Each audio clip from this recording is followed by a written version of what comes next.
Hello everyone, happy Monday, adventurers. I want to welcome all of our newest members to the Let's Go Global group.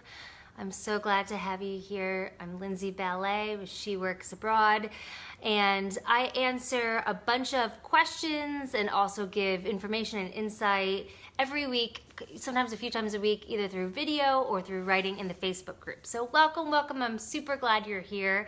And if you have questions, definitely you can pop them in the Facebook group. You can DM me, write me individually, and then I will answer them throughout the week and during our time together.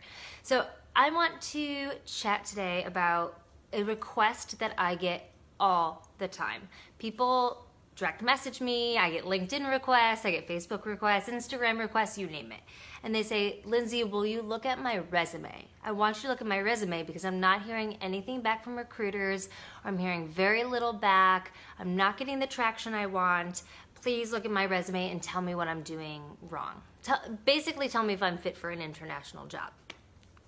And I always say, I don't need to look at your resume to know it's not working, right? Like if you're not hearing anything back and you are doing some of the strategies that we've talked about here, like reaching out to hiring managers, reaching out to businesses and groups, and not just applying online, which is a really hard strategy when we're looking for jobs internationally because you have to jump that visa hurdle. So if you're following those strategies I've already been talking about and writing about, and your resume still isn't working, then I don't need to see it to know 99.99% of the time what the problem is.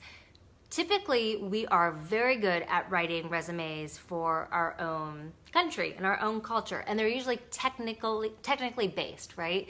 They talk about our education, our background, the big things we did at our last job. They're crafted all about the roles that we've played, and the positions that we've had, and the work experience we've had so far. And while that works in our home countries and cultures, it doesn't grab the attention of international recruiters or hiring managers because it doesn't address what is a huge elephant in the room, which is what are the international and global skills that you have, right? So you're applying for these jobs abroad. I'm so glad that technically you can check all the boxes, but that doesn't indicate to me at all that you're going to be good in a global position or good working in a different cultural environment than the one that you've worked in. So 99.9% of the time, these resumes are missing cross-cultural competence. That's what I like to call it. But essentially, it's showcasing that you have not only skills to do the work, but the aptitude to be able to fit into a different culture. If you're looking to work in, let's say you're from England and you're looking to work in Estonia. Okay, we'll just say that, in Estonia.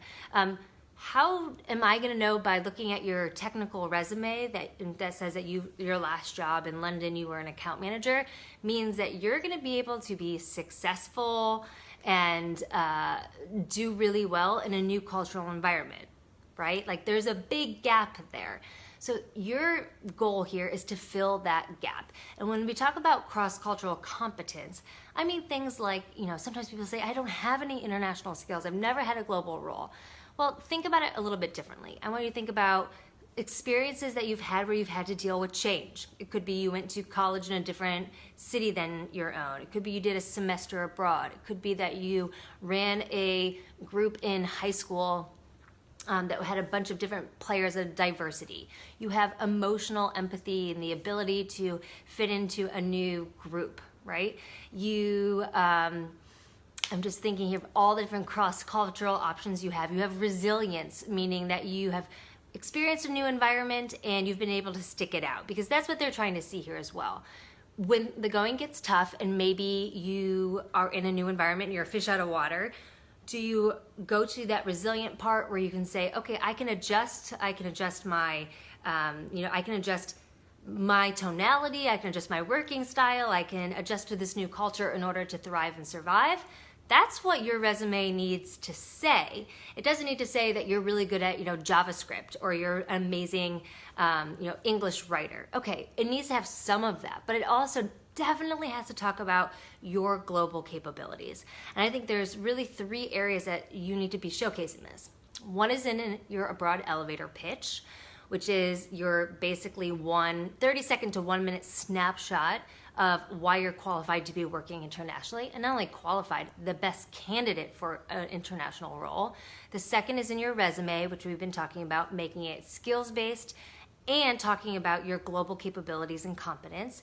And then the third part is your online profile. So your online profile needs to scream global, needs to scream that you are a global citizen, you have tons of international experience. Again, this doesn't have to be you traveling or moving or living abroad.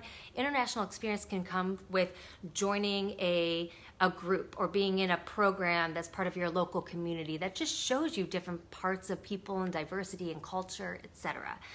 So don't think that you have to go get this experience in order to showcase it. Find ways where you already have it. And if you're struggling with this, you don't have those 3 things, you don't have a great online profile, you don't have a great international resume, and you don't have a really good abroad elevator pitch, then good news for you. I was traveling all last week, and this week I've opened up a bunch of time on my calendar to be able to speak with all my group members about how to best position yourself for an international job.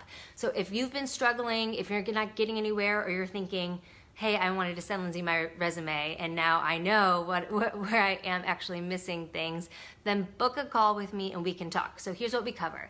We cover what your goal is, what's going well currently, what's not working, and then how are we going to help you get your goal. And of course, if I can help you get there, I absolutely want to. I want to help you become a global citizen and live a big international life. So book a call. I'll put the link below. I have time this week to talk with my members. I'm keeping it exclusive to my members in the Let's Go Global group. So thanks everyone. Have an amazing Monday, and let's showcase those international skills. All right, bye.